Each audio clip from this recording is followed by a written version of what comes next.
Hello students, welcome to the official YouTube channel of Padhai Karo academy. तो students, आज हम mathematical reasoning पढ़ने जा रहे हैं, जो कि आपके जो एग्ज़ाम्स हैं जैसे एसएससी, रेलवे और खासकर यूपी, एसआई, वीडियो, लेखपाल, इन सभी एग्ज़ाम्स के लिए ये टॉपिक जो है बहुत ही इम्पोर्टेंट है। तो स्टूडेंट्स, टॉपिक स्टार्ट करने से पहले मैं कुछ इंपॉर्टेंट बातें आप लोगों को बताना चाहूँगा। स्टूडेंट्स, पढ़ाई करो एकेडमी जो कि आपके दुद्धि क्षेत्र में चल रहा है, उसमें ये स्टूडेंट्स कुछ बैचेस जो हैं वो हम लोग अभी रन कर रहे हैं। जैसे स्टूडेंट्स क्लास 10th की जो बैच है, मैं जिसमें मैथ्स और साइंस की क्लासेस ली जा रही हैं, वो उसकी टाइमिंग 6 से 7 है। और क्लास 9th के लिए स्टूडेंट्स मैथ्स और साइंस के लिए उसकी टाइमिंग 6 से 8 है, 7 से 8 है, सॉरी स्टूडेंट्स, सुबह में, मॉर्निंग में। और क्लास 11th के लिए स्टूडेंट्स जो बैच की टाइमिंग है वो 7 to 8 है। कॉम्पिटेटिव एग्जाम्स जैसे स्टूडेंट्स रेलवे एसएससी या फिर आपका सीयूईटी है और आपका पेट है, सीटेट है, तो इन सभी के लिए मैथ्स और रीजनिंग की क्लासेस जो स्टूडेंट्स वो 10 से 12 AM पर रेगुलरली चल रही हैं students. Now students, class 11th के लिए जो स्टूडेंट्स हैं, इंग्लिश मीडियम के लिए स्टूडेंट्स, फिजिक्स की क्लास जो है वो 3 से 4 चल रही है स्टूडेंट्स। क्लास 9th की इंग्लिश मीडियम की मैथ्स और साइंस की क्लास स्टूडेंट्स वो 4 से 5 शाम को चलती है स्टूडेंट्स। और उसी तरह से क्लास 12th के लिए जो फिजिक्स की बैच है स्टूडेंट्स वो 4 से 5 चल रही है।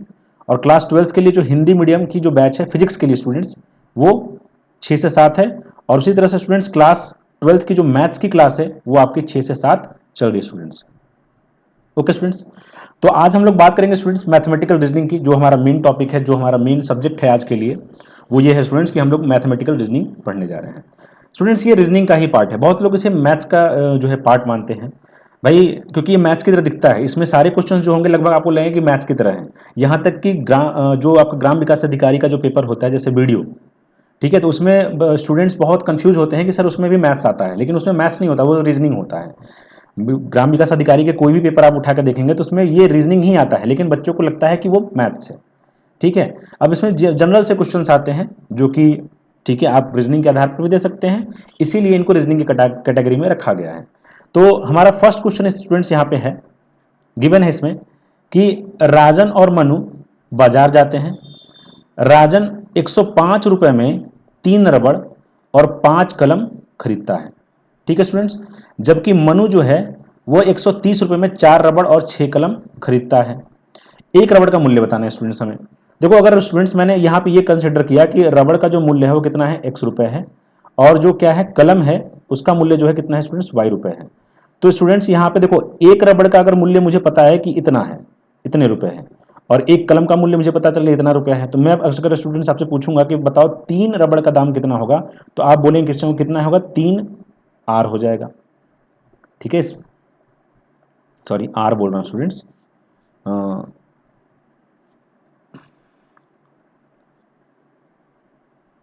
R नहीं होगा, ये होगा आपका, हाँ, तो आपका हो जाएगा स्टूडेंट्स ये 3x हो जाएगा, क्योंकि एक रबड़ का दाम जब x रुपए है तो 3 रबड़ का दाम कितना होगा, 3x रुपए, प्लस में 5 कलम का दाम कितना होगा स्टूडेंट्स, तो 5y होगा। और अगर हम दोनों को जोड़ते हैं तो हमें 105 रुपए मिलेंगे। ठीक है स्टूडेंट्स, अब देखो स्टूडेंट्स, यहाँ पे क्या बोला है कि 4 रबड़ का दाम जो है, 4 रबड़, तो 4 रबड़ का दाम और 6 कलम का दाम, तो 4 रबड़ का दाम कितना हो जाएगा, 4x रुपए, और 6 रबड़ का दाम कितना हो जाएगा, 6y रुपए। और ये दोनों को मिला के कितना दिया है स्टूडेंट्स, इन्होंने 130 रुपए दिए हैं। अब स्टूडेंट्स ये सॉल्व करने के लिए हमें पूरा बैलेंस करना पड़ेगा इसे, तो बैलेंस कर लेते हैं। ठीक है, कैसे बैलेंस करेंगे, ऐसा करते हैं स्टूडेंट्स, यहाँ पे क्या कर लेते हैं, हम इसको इससे मल्टीप्लाई कर लेते हैं 4 से, और यहाँ पे 3 से मल्टीप्लाई कर लेते हैं, क्योंकि यहाँ पे जब x की वैल्यू इक्वल हो जाएगी तो हम इसे काट सकते हैं। अब इसे पूरे में हमें क्या करनी है, 3 से मल्टीप्लाई, यहाँ पे 4 से मल्टीप्लाई करना है सब में, और यहाँ क्या करना है स्टूडेंट्स, ठीक है, हमें किससे मल्टीप्लाई करना है, 3 से। तो मल्टीप्लाई करेंगे, कितना आ जाएगा स्टूडेंट्स हमारा, देखो, तो यह आ जाएगा हमारा स्टूडेंट्स 12x प्लस में 4 5 20y बराबर 420, और यहाँ मल्टीप्लाई कराओगे स्टूडेंट्स तो 12x और प्लस में 18y और इक्वल टू कितना हो जाएगा 390। यहाँ स्टूडेंट्स माइनस हो जाएगा, ये भी माइनस हो जाएगा और ये भी, क्योंकि साइन चेंज हो जाता है स्टूडेंट्स जब भी यहाँ पे, जैसे अगर प्लस है ऊपर तो नीचे माइनस हो जाएगा। अब ये कैंसिल आउट हो जाएगा। यहाँ कितना होगा हमारा 20 में से अगर मैं 18 माइनस करता हूँ तो 2y आएगा, और अगर स्टूडेंट्स आप यहाँ पे माइनस करोगे तो 30 आएगा। यानी स्टूडेंट्स हमारे पास कितने हैं टोटल, अगर मैं चेक करता हूँ तो यहाँ पे y इक्वल टू कितना आ जाएगा 15 आ जाएगा। अब y यानी कि एक रबड़ की, एक पेंसिल के दाम कितने थे स्टूडेंट्स, एक, जैसे देखोगे यहाँ पे y किसका, कलम का दाम है, एक कलम का दाम हमने लेट किया था। तो अगर एक कलम का दाम अगर क्या है 15 रुपीज़ है, और यहाँ मुझे पता है कि 3 रबड़ और 5 कलम का दाम 105 रुपये था। तो अगर मैं देखता हूँ तो समीकरण 1 में अगर मैं इसकी वैल्यू रख देता हूँ, जैसे मैंने अगर मान लिया कि समीकरण 1 था, ये समीकरण 2, तो यहाँ पे कितना हो जाएगा 15 × 5 = 75, और 75 माइनस कर दोगे इसमें से तो 3x बराबर कितना आ जाएगा, 75 में से माइनस करोगे 75 माइनस करोगे 105 में से तो कितना आएगा स्टूडेंट्स आपका, जो आपका आ जाएगा 25 और 5 30, x बराबर कितना हो जाएगा हमारे स्टूडेंट 10 हो जाएगा।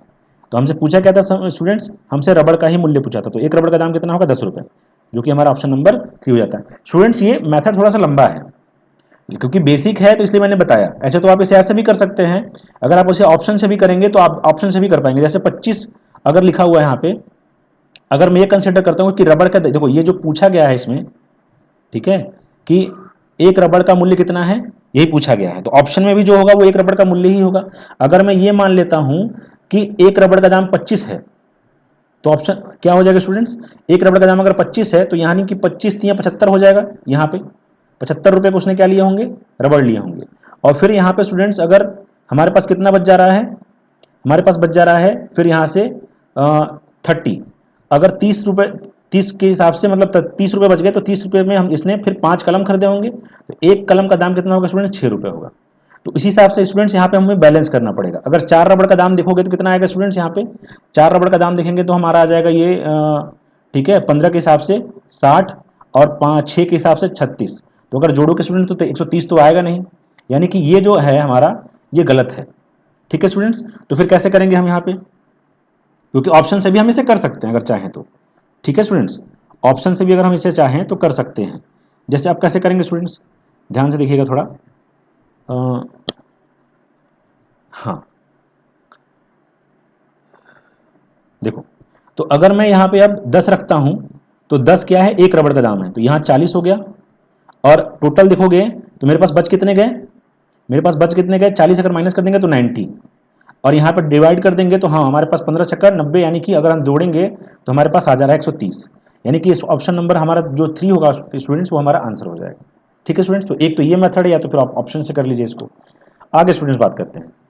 अब स्टूडेंट्स इस क्वेश्चन में बोला गया है, तो बोला गया स्टूडेंट्स कि राहुल की उम्र उसके दोस्त अजय की उम्र से 5 वर्ष अधिक है, और राहुल की पत्नी की उम्र राहुल से 6 वर्ष कम है, और अजय की पत्नी राहुल की पत्नी से 1 वर्ष बड़ी है, तो निम्नलिखित में से कौन सा कथन सही है। स्टूडेंट बोला गया है कि राहुल की उम्र उसके दोस्त अजय की उम्र से, ठीक है, तो राहुल हमारे पास व्यक्ति कौन कौन से हैं, राहुल है और फिर अजय है। तो स्टूडेंट्स यहाँ पे बोला है कि राहुल की उम्र उसके दोस्त अजय की उम्र से 5 वर्ष अधिक है, तो राहुल की उम्र उसके दोस्त अजय की उम्र से 5 वर्ष अधिक है, यानी कि स्टूडेंट्स अगर मैं यहाँ पे अजय की उम्र x मान लेता हूँ तो राहुल की उम्र कितनी हो जाएगी x + 5, क्योंकि उसमें बोला गया है ना कि राहुल की उम्र उसके दोस्त अजय की उम्र से 5 वर्ष अधिक है, और राहुल की पत्नी की उम्र, राहुल की पत्नी यानी कि राहुल्स वाइफ,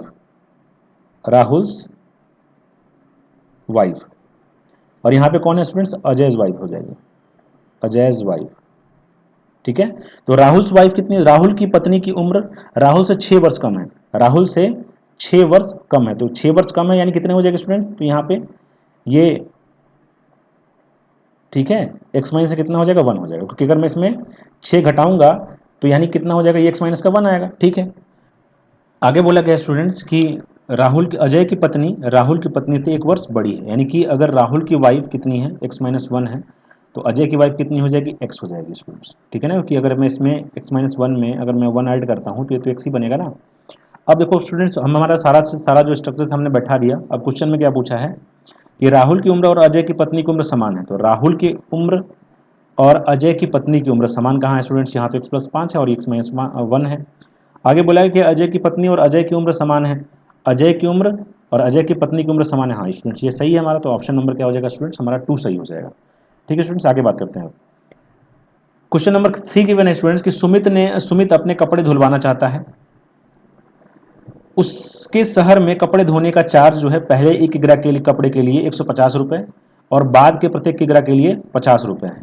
यदि वह 10 किग्रा कपड़े धुलवाना चाहता है तो उसे कपड़े धोने के लिए कितने पैसे चुकाने होंगे स्टूडेंट्स। स्टूडेंट्स देखो क्या है यहाँ पे कि 1 केजी कपड़ा अगर वो धुलवाएगा 1 केजी तो उसे कितना देना पड़ेगा 150 रुपये। लेकिन उसके बाद जितने कपड़े भी वो धुलवाएगा, जितने केजी भी कपड़े धुलवाएगा उसके लिए कितना चार्ज देना पड़ेगा उसके लिए, मतलब अगर 1 केजी प्लस मतलब 1 केजी के बाद 1 केजी के बाद जितने कपड़े धुलवाएगा वो 1 केजी के बाद जितने कपड़े धुलवाएगा उसके लिए कितना देना है उसको स्टूडेंट्स 50 रुपये देने हैं। यानी कि उसने टोटल स्टूडेंट्स कितने कपड़े धुलवाए हैं 10 केजी, गिवन है ना कि 10 केजी, तो पहले 1 केजी के लिए तो 50 रुपये देगा, बाकी 9 केजी के लिए वो, ठीक है, तो 9 केजी के लिए 50 रुपये के हिसाब से देगा। तो यानी कितना रुपये टोटल देगा स्टूडेंट्स, तो वो 450 रुपये देगा। तो टोटल कितना होगा स्टूडेंट्स उसका, तो वो 600 रुपये टोटल देगा। यानी कि आंसर क्या आएगा स्टूडेंट्स हमारा 600 रुपये। आगे बात करते हैं students. 4th question students given है कि रवि के अपने अंतिम परीक्षा के 5 विषय थे। ठीक है स्टूडेंट्स, रवि के अपने अंतिम परीक्षा के 5 विषय थे, प्रत्येक विषय में अधिकतम पूर्णांक 100 है। यदि 4 विषयों में उसका प्रतिशत 80 है रहा और 5वें विषय में उसने 65 अंक प्राप्त किए तो 5 विषयों में कुल मिलाकर प्रतिशत का निर्धारण करें। स्टूडेंट्स अब यहाँ पे हमें गिवन है कि भाई कि रवि ने जो है कि 5 विषय थे उसके परीक्षा में, पहले तो अब 5 विषय थे, 5 विषय में उसने 4 विषय में 80-80 नंबर प्राप्त किए हैं। ठीक है, 4 विषय में उसने 80-80 नंबर प्राप्त किए, यानी कि टोटल अगर मुझे देखा जाए तो चारों को मिलाकर उसने टोटल कितना निकाला, कितना नंबर लाया होगा, जब 320 रुपये, सॉरी 320 मार्क्स आएंगे स्टूडेंट्स, रुपये बोल रहा हूँ। और यहाँ अगर देखा जाए तो ओवरऑल उसका कितना बनेगा स्टूडेंट्स, तो ओवरऑल 5 सब्जेक्ट्स में, क्योंकि हर सब्जेक्ट जो है 100 मार्क्स का है, तो टोटल 100 मार्क्स के होंगे पेपर। ठीक है, 500 मार्क्स के, और 4 सब्जेक्ट्स में कितने हैं इसके 320 है। और यहाँ 5वें सब्जेक्ट में कितना है स्टूडेंट्स 65 अंक लाया था 5वें सब विषय में।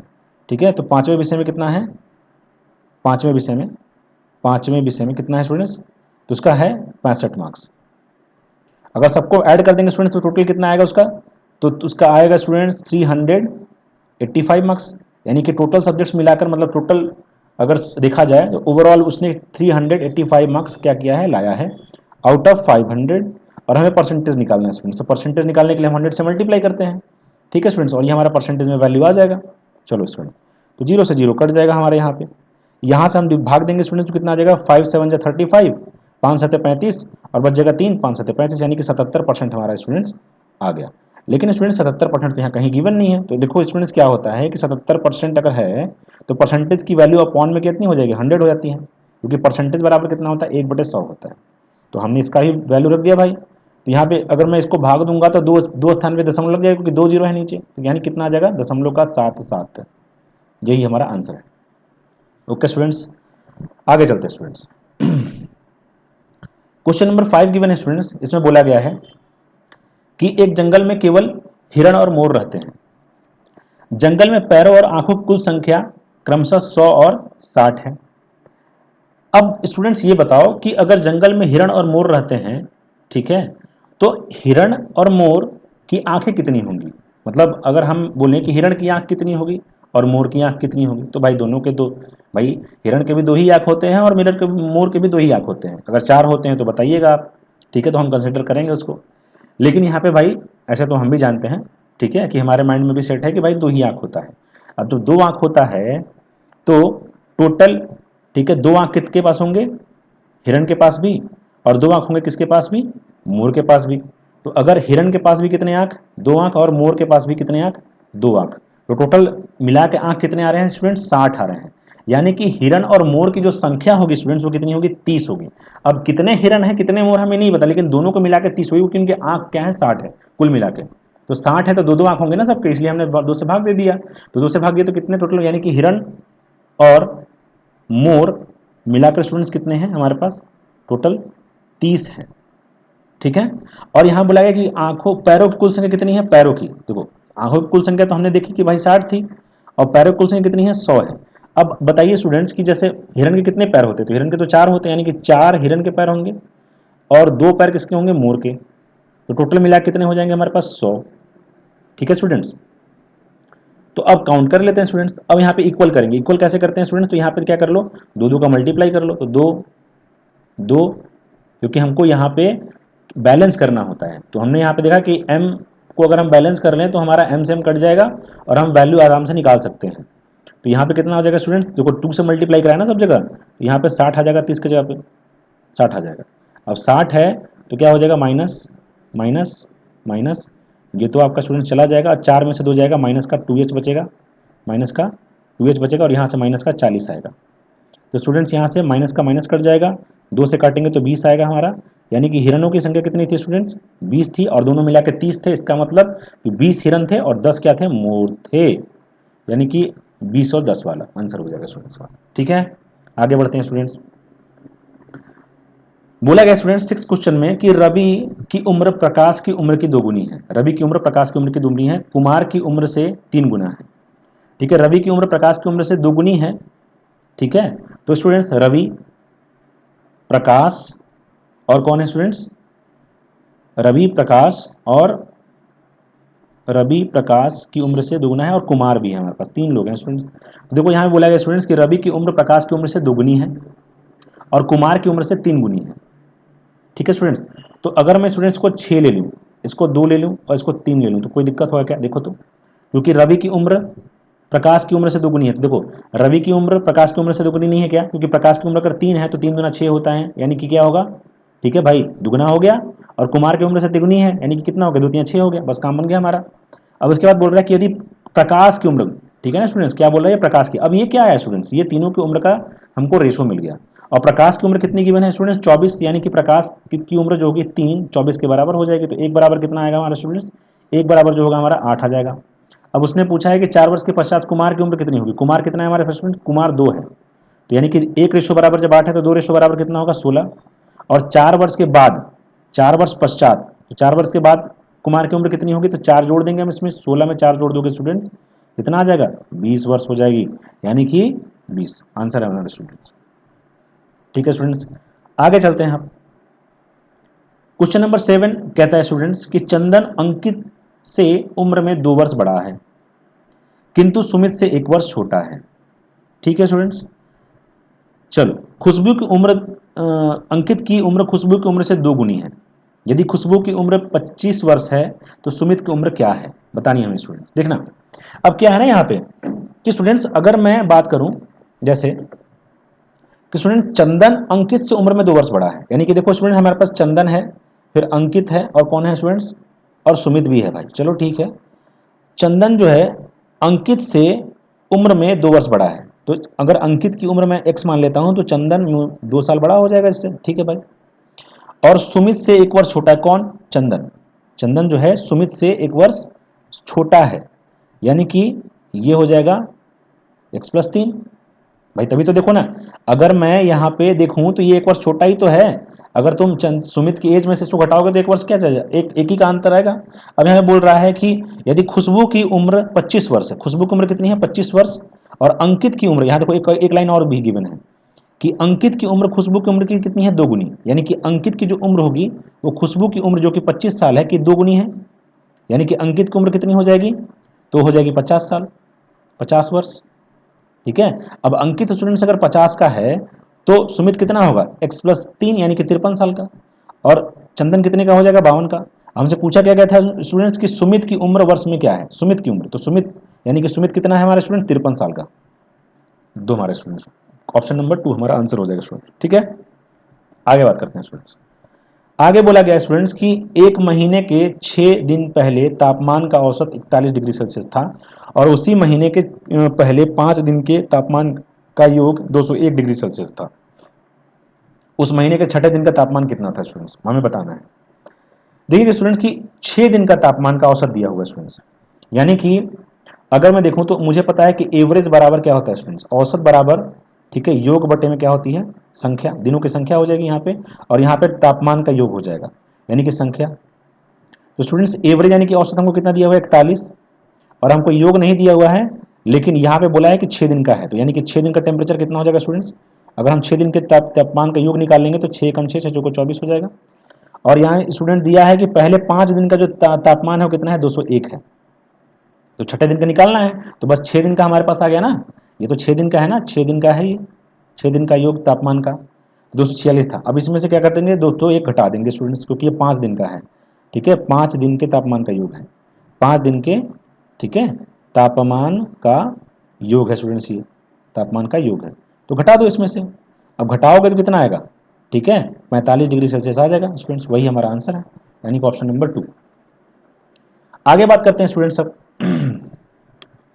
आगे गिवन है कि अनुज और उसकी मां की आयु का योग 32 है। अनुज और उसकी मां की आयु का योग 32 है, उसके पिता की आयु 38 वर्ष है। अब देखो स्टूडेंट्स, अनुज है, ठीक है, और अनुज की मां है, अनुज मदर मैंने लिख दिया, अनुज की मां और अनुज के फादर, 3 लोग इसमें इन्वॉल्व हैं, ठीक है, अनुज फादर, अनुज के फादर, अनुज के फादर, अनुज फादर, अनुज मदर, अनुज। अब इसमें क्या बोला है स्टूडेंट्स कि अनुज की मां की आयु का योग कितना है, अनुज और अनुज की मां की आयु का योग कितना है, 32 है। उसके पिता की आयु 38 है। अच्छा, इसमें तो कुछ बनाना भी नहीं है स्टूडेंट्स, यहाँ पे देखो क्या दिया है, यदि उसके पिता उसकी माँ से 8 वर्ष बड़े हैं। देखो स्टूडेंट्स, अगर पिताजी की आयु मैंने क्या कर ली, ठीक है, 38 गिवन है, ठीक है, अनुज के पिताजी की आयु कितनी है, 38 है, और उसकी पिताजी जो है कितने हैं, ठीक है, उसके पिताजी जो हैं उसकी माँ से क्या है, 8 वर्ष बड़े हैं, तो यानी कि उसकी माँ कितनी होगी, होगी 30 साल की, अनुज की माँ। अब ठीक है, ये हमें गिवन था कि अनुज और अनुज की मां की आयु का योग कितना है, ठीक है, योग कितना है, 32 है। अब इसमें अनुज की मां कितनी है, 30 साल की हो गई, यानी कि 30 अगर घटा दूंगा तो 2 साल किसकी आयु आ जाएगी, अनुज की। तो अनुज कितने का है स्टूडेंट्स, 2 साल का है, ठीक है। आगे बात करते हैं, मतलब अनुज कितना हो जाएगा, 2 साल का हो जाएगा। अब देखो स्टूडेंट्स यहाँ पे, ठीक है, अब यहाँ पे स्टूडेंट्स क्या है कि एक बंदर 12 मीटर ऊंचे चिकने पेड़ पर चढ़ता है और वह पहले 2 मिनट ऊपर चढ़ता है तथा अगले मिनट में 1 मीटर नीचे फिसल जाता है और आगे भी अपनी चढ़ाई को इसी क्रम में चढ़ता है, तो वह पेड़ की चोटी पर कितने मिनट में पहुंच जाएगा। अब देखो स्टूडेंट्स, इसमें एक कॉन्सेप्ट है कि अगर मैं यहाँ पे बात करता हूँ, देखो अब बंदर भाई मान लो कि अगर एक पोल पे चढ़ना है, अब अगर उसको क्या करना है, पहले 2 चढ़ता है वो, ठीक है, 2 चढ़ता है पहले मिनट में, ठीक है, और फिर क्या होता है स्टूडेंट्स की कुछ देर के बाद वो खसक जाता है, अगले मिनट में फिर वो नीचे आ जाता है, यानी कि 1 मीटर नीचे आ गया, यानी कि 2 मीटर चढ़ा, यानी कि और क्या हो गया, 1 मीटर नीचे आ गया, यानी कि स्टूडेंट्स, ठीक है, अगर यहां देखा जाए तो वो 2 मिनट में 1 मिनट यहां और 1 मिनट यहां, मतलब 1 मिनट में ऊपर गया वो और 1 मिनट में फिर 1 मीटर नीचे आ गया, यानी कि 2 मिनट में वो 1 मीटर ही कवर कर पा रहा है। समझ में आया स्टूडेंट्स, 2 मिनट में कितना कवर कर रहा है, 1 मीटर। तो स्टूडेंट्स यहाँ पे क्या होगा कि उसे 12 मीटर, ठीक है, 12 मीटर कवर करना है। और एक बार स्टूडेंट्स एक बात और भी है कि अगर मान लो स्टूडेंट्स, अगर बंदर मान लो सपोज यहाँ पहुंच गया, ठीक है, तो ये 2 मीटर सपोज करो नीचे है, तो अगली छलांग में जो बंदर होगा वो स्टूडेंट्स कहाँ हो जाएगा, सीधे सीधे यहाँ पे पहुंच जाएगा ना, टॉप पे, और जब टॉप पे पहुंच जाएगा वो, तो फिर उसे नीचे आने की जरूरत ही नहीं है, यानी कि जो उसका लास्ट स्टेप होगा, जब लास्ट जो छलांग लगाएगा उसमें वो सीधे टॉप पर होगा, ठीक है, और उसमें वो 1 ही मिनट में टॉप पर पहुंच जाएगा। लेकिन वहां पे उसे 2 मिनट नहीं लगेंगे, 1 ही मिनट लगेंगे, यानी कि स्टूडेंट्स यहाँ पे मैं 2 मीटर का घटा देता हूँ पहले, ठीक है, 10 में से, सॉरी 12 में से, स्टूडेंट्स 12 में से अगर मैं क्या करता हूँ 2 मीटर घटा देता हूँ तो मेरा कितना आएगा, 10 मीटर आ जाएगा, और ये 10 मीटर ही उसे कवर करना है, तो वो 2 मिनट में अगर 1 मीटर कवर कर रहा है तो 10 मीटर कितने मिनट में कवर करेगा, तो 2 इंटू में क्या करेंगे स्टूडेंट्स, हम देखेंगे अगर 10, यानी कि उसको लग जाएंगे कितने टोटल 20, क्योंकि वो 2 मीटर में 1 मीटर कवर करता है, तो 10 मीटर कवर करने के लिए कितना चाहिएगा उसको, 20 मिनट्स लग जाएंगे, और प्लस में नेक्स्ट 1 मिनट में क्या हो जाएगा स्टूडेंट्स, टॉप पे होगा। और यही हमसे क्वेश्चन भी पूछा गया कि पेड़ की चोटी पर चढ़ने के लिए उसे कितना, मतलब कितना समय लगेगा, तो स्टूडेंट 20 प्लस में 1 यानी कि 21 मिनट उससे लगेंगे। लेकिन स्टूडेंट्स हमारा आंसर नहीं दिया हुआ है, तो नन ऑफ दीज हो जाएगा, यानी कि कोई भी नहीं होगा इनमें से, ठीक है स्टूडेंट्स। आगे बात करते हैं। अब स्टूडेंट्स यहाँ बोला गया कि एक पेड़ पर कुछ बंदर तथा कबूतर थे, उनके 20 सिर तथा 48 पैर थे, ठीक है। अब उस पेड़ पर कितने बंदर थे पूछा गया स्टूडेंट। देखो वही वाला क्वेश्चन है स्टूडेंट जो पहला था हमारा। अगर यहाँ देखा जाए स्टूडेंट्स तो कबूतर कितने हैं, कबूतर के सिर कितने हैं, 20 सिर थे, तो बंदर और कबूतर के कितने हैं, 20 सर हैं भाई। ठीक है, अब देखो स्टूडेंट्स, कबूतर कितने पैर होते हैं, कबूतर के होते हैं 2। ठीक है, तो यानी कि 2 के। अब बंदर कितने होते हैं, बंदर के होते हैं 4। ठीक है, पैर। अगर बंदर की बात की जाए तो बंदर के कितने पैर होते हैं स्टूडेंट्स, तो बंदर के तो 4 पैर होते हैं ना। तो यहाँ पे लिख लेते हैं, थोड़ा सा इरेजर ले लेता हूँ, ये थोड़ा सा यहाँ पे सही से लिखते हैं इसको। तो यहाँ पे पहले अगर मैं देखूँ तो बंदर के कितने 4 पैर होते हैं भाई, और कबूतर का कितने होता है भाई, तो कबूतर का होता है 2 के। बराबर कितना हो जाएगा हमारे पास, 48। ठीक है, तो ये पैरों की कुल संख्या आ गई।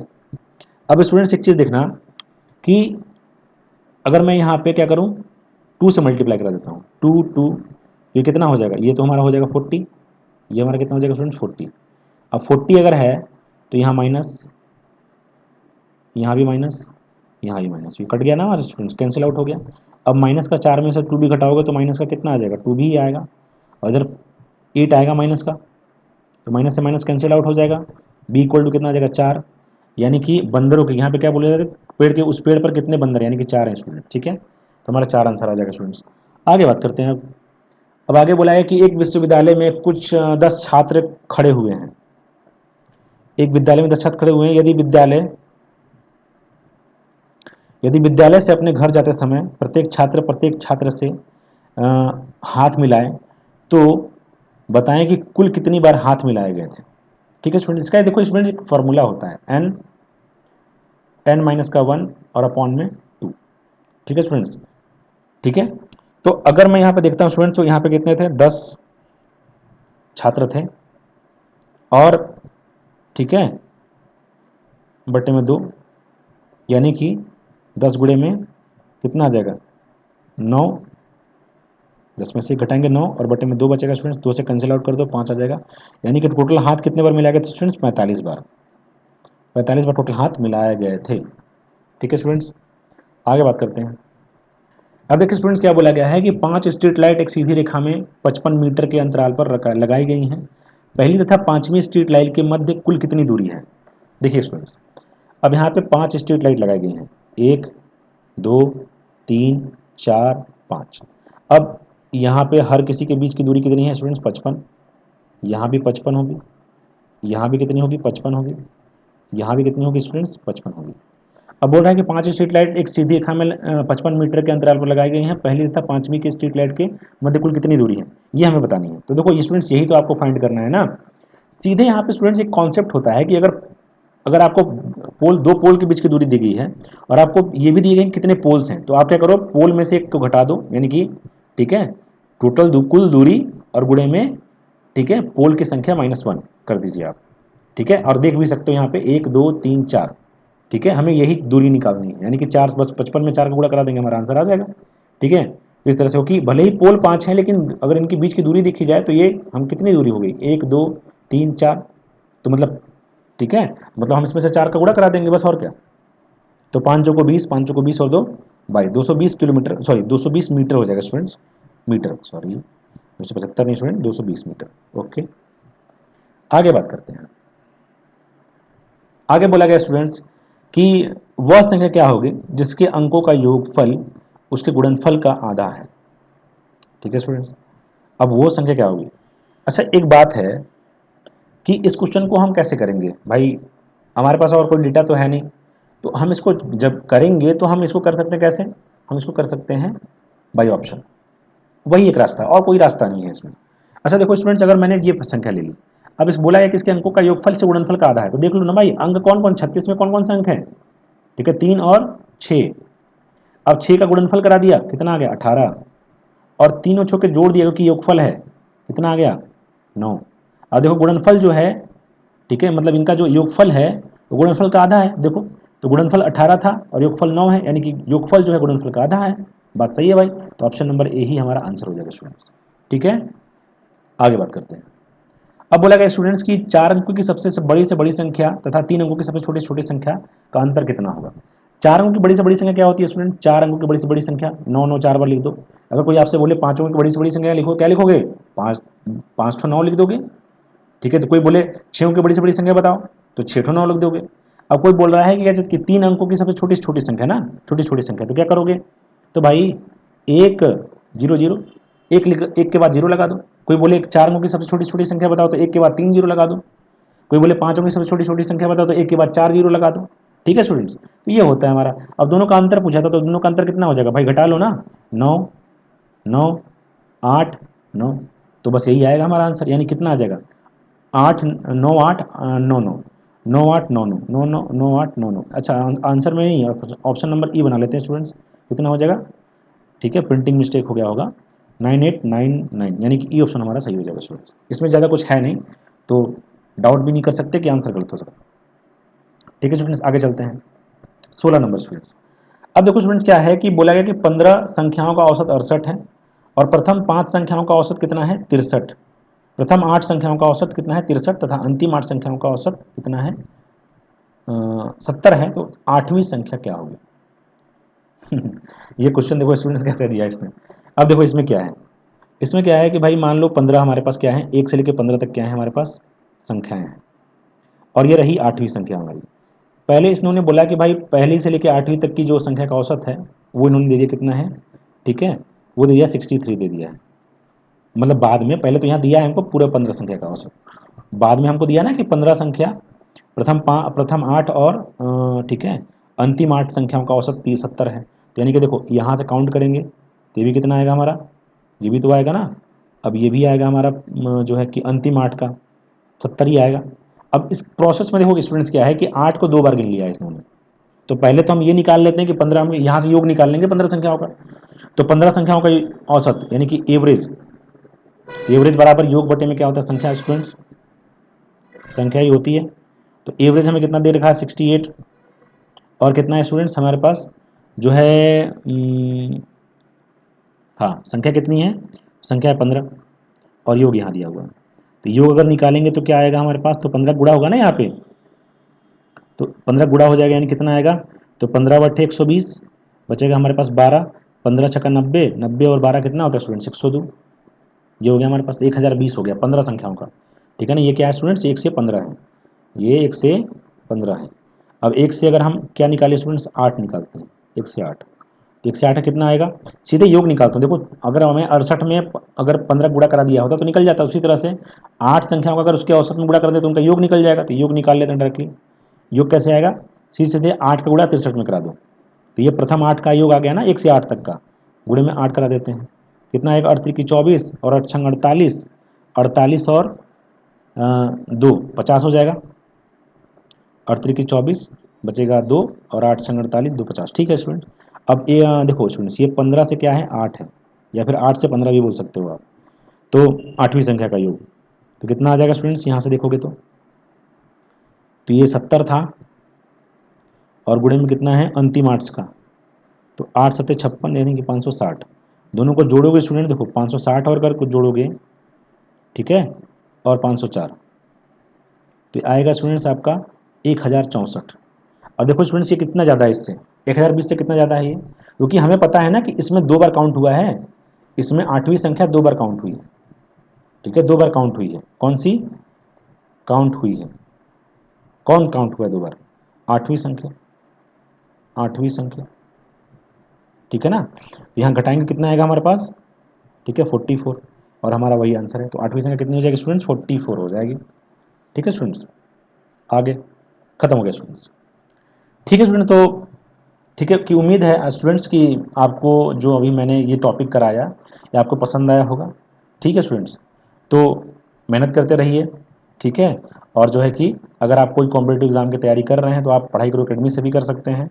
यहाँ पे ऑफलाइन क्लासेस भी चलती हैं और ऑनलाइन तो शुरू की ही है, वो भी चल रही है। ठीक है स्टूडेंट्स, चलो तो मिलते हैं अपने नेक्स्ट वीडियो में स्टूडेंट, तब तक के लिए थैंक यू।